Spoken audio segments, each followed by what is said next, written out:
Ja, mein Name ist Andreas Kühne. Ich bin Wissenschaftshistoriker, habilitiert an der Ludwig-Maximilians-Universität in München. Und meine wissenschaftliche Hauptarbeit an der Universität war die Herausgabe oder Mitherausgabe des Gesamtwerks von Nikolaus Kopernikus.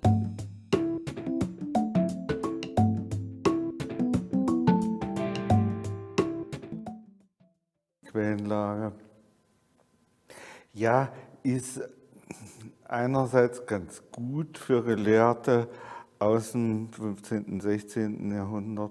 Auf der anderen Seite gibt es natürlich auch Lücken. Wir haben uns in unserer Edition bemüht und das hoffentlich auch realisiert, alle vorhandenen Quellen, das heißt alle noch vorhandenen Briefe von und an Kopernikus und Erwähnung seiner Person in Briefen von dritten Personen und darüber hinaus alle noch vorhandenen Lebenszeugnisse, Urkunden, Akten und Berichte zu edieren. Was uns fehlt, und das ist ein schmerzlicher Verlust, ist, dass es ja neben dem administrativen Briefwechsel, den Kopernikus eben im Auftrag des Frauenburger Domkapitels geführt hat, auch einen wissenschaftlichen Briefwechsel gegeben hat. Und das wissen wir aus quasi zeitgenössischen Berichten mit Sicherheit. Und dieser Briefwechsel, der wäre hochinteressant für die Entstehung der kopernikanischen Lehre, der ist verloren. Zumindest es wurden viele Anstrengungen, vor allem von polnischer Seite, unternommen, den zu finden. Der war noch im 18. Jahrhundert vorhanden. Er ist seither verschollen.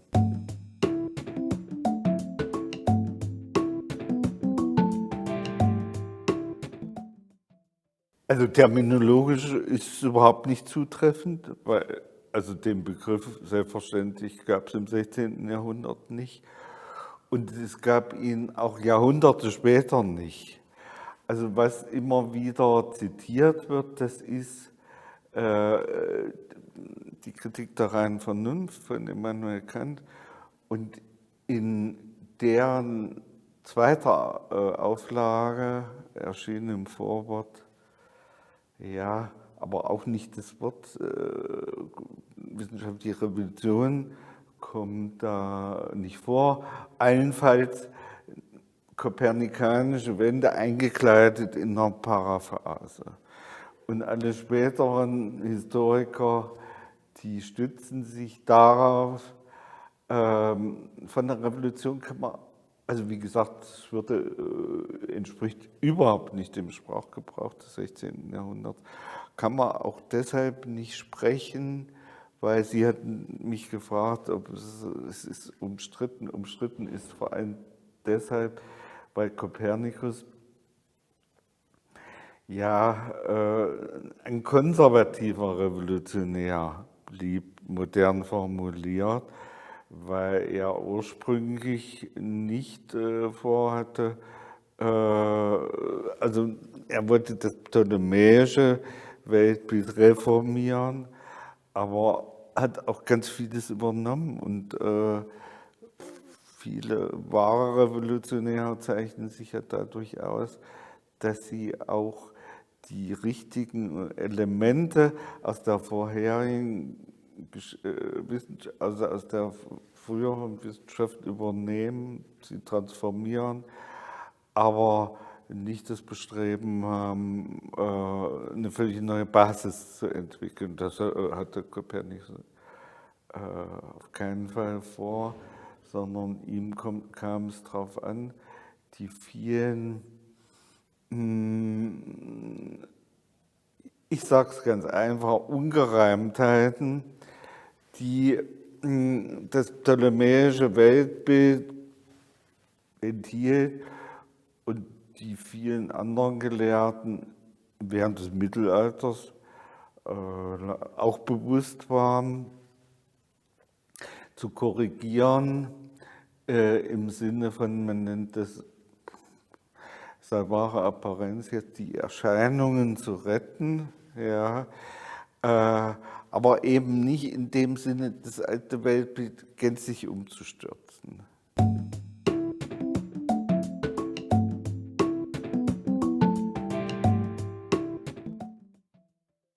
Ja, also die Rezeption setzt relativ früh ein, allerdings unter verschiedenen Auspizien.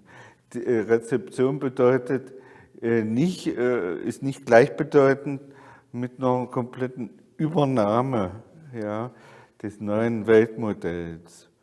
Schönes Beispiel ist dafür, dass die durchaus also die neue Kosmologie auch in Wittenberg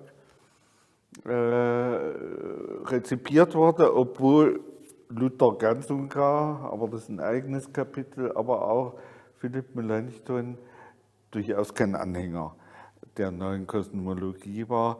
Entscheidender Umschwung in der Rezeption passierte im 17. Jahrhundert, also relativ zu Beginn des 17. Jahrhunderts, und da ist eben vor allen Dingen ein Name zu nennen, das ist Johannes Kepler. Ja. Und Johannes Kepler gehörte praktisch von Anfang an, im Unterschied zu seinem Vorgänger am Prager Hof, von Anfang an zu den entschiedenen Verfechtern des neuen Weltbildes. Er hatte keinen Zweifel an der Richtigkeit des kopernikanischen Weltbildes, und so kommt es jetzt auch. 1609 erschien die Astronomia Nova, und da hat Kepler schon wirklich seine neue Astronomie auf der Basis der kopernikanischen konzipiert. Anders als bei Galilei, wo es ein Prozess war, ehe er wirklich Kopernikaner wurde, Galileo Galilei, ist bestimmt für Johannes Kepler schon zu Beginn seiner gelehrten Laufbahn kein Zweifel darüber, dass es sich bei De Revolutionibus, was er sehr genau studiert hat, um eine wissenschaftliche Wahrheit handelte. Es dauerte noch ungefähr bis zur Aufklärung, bis es wirklich auch bis die Verbreitung der neuen Lehre eine wirklich breite Basis bekam und erst im 19. Jahrhundert an den Schulen, nicht an den Universitäten gelehrt wurde. So lange hat es dann doch noch gedauert.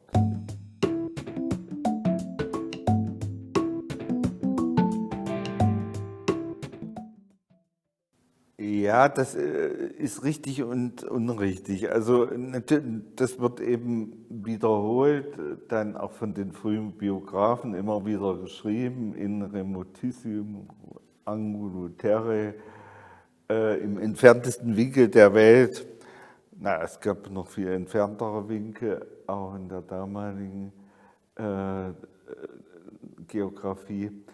Aber Kopernikus war natürlich eben durch den Briefwechsel, es gab ja keine wissenschaftlichen Zeitschriften, also das Kommunikationsmedium der Zeit war der Brief, und durch seinen, wie ich habe es eingangs schon erwähnt, leider ist der wissenschaftliche Briefwechsel nicht mehr vorhanden bzw. verschollen.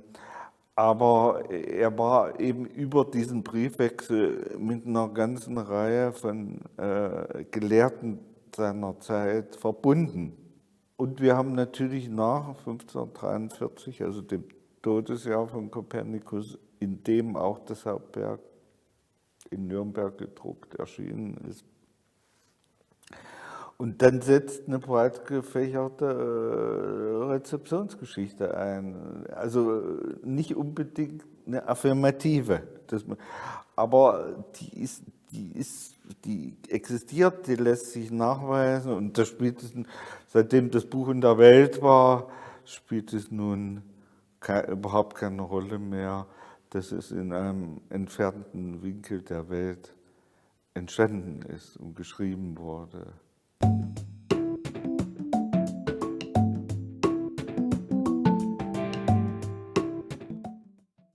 Die arabisch-islamische Astronomie, die es ja erst frühestens die es erst seit dem 8. Jahrhundert nach Christus überhaupt gibt, dann aber eine große Bedeutung erfährt und ganz verschiedenen Orten dieser östlichen Welt gab es Zentren der Astronomie und große Observatorien, die mit damals modernsten Gerät operierten. Zum Beispiel, und dafür ist diese sogenannte Maraga-Schule bekannt. Das ist ein Ort im nordwestlichen Persien. Und da gab es auch nicht auf Jahrzehnte, sondern über Jahrhunderte sich erstreckende Tradition wissenschaftlicher Beobachtung. Aber es kann durchaus möglich gewesen sein. Es bleibt immer spekulativ, weil wir haben keinen Beleg und wir werden auch wahrscheinlich keinen finden, dass Kopernikus an seinen italienischen Studienorten, also Bologna und später Padua, entweder Gelehrte gefunden hat, die imstande waren, arabische Manuskripte zu lesen, oder ihm indirekt davon Kenntnis gaben.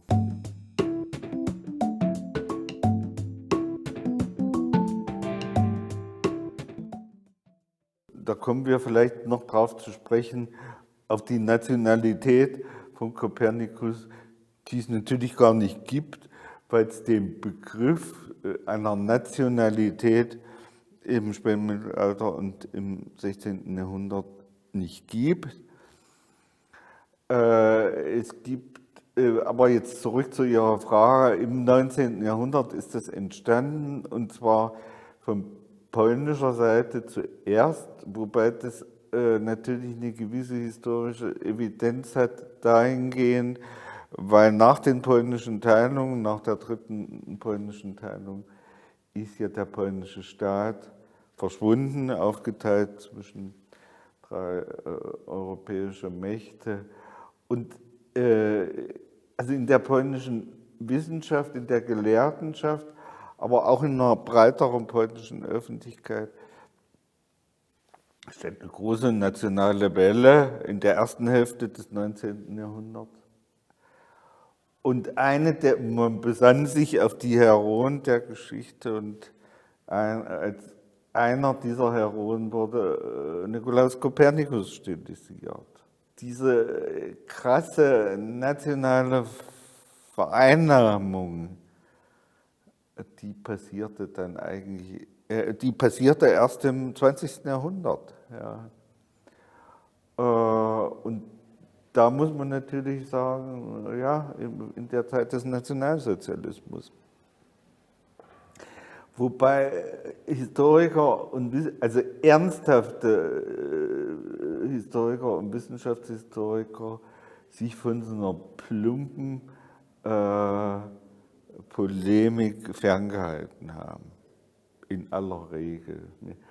Aber so in der Presse, in so einem populären Schrifttum wird das immer gezeichnet, spätestens ab 1933 des großen deutschen Heroen Nikolaus Kopernikus. Also da gibt es viele, weil man muss nicht die ganz krassen aus dem völkischen Beobachter zitieren, es gibt viele andere Beispiele, leider. Ja. vor 1939, vor Kriegsausbruch, gab es ja noch mal eine Weltausstellung in Paris, ja.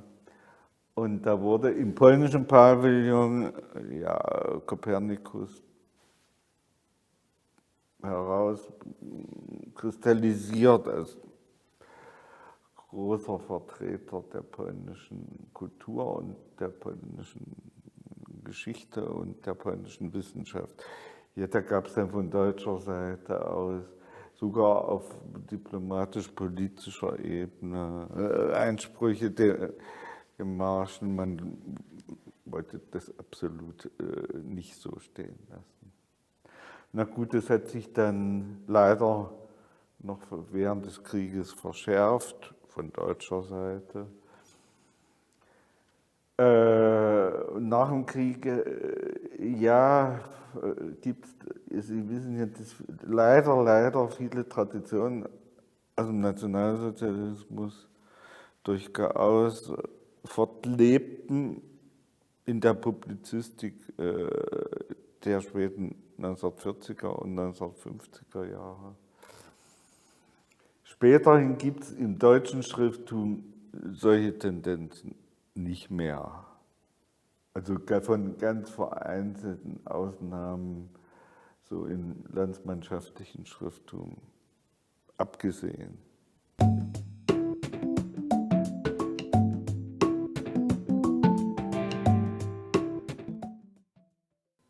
Ja, also in der biografischen Forschung sehe ich eigentlich, da gibt es selbstverständlich Lücken, aber es ist sehr unwahrscheinlich, dass die sich je schließen lassen, wenn nicht neue Dokumente auftauchen, neue Quellen auftauchen.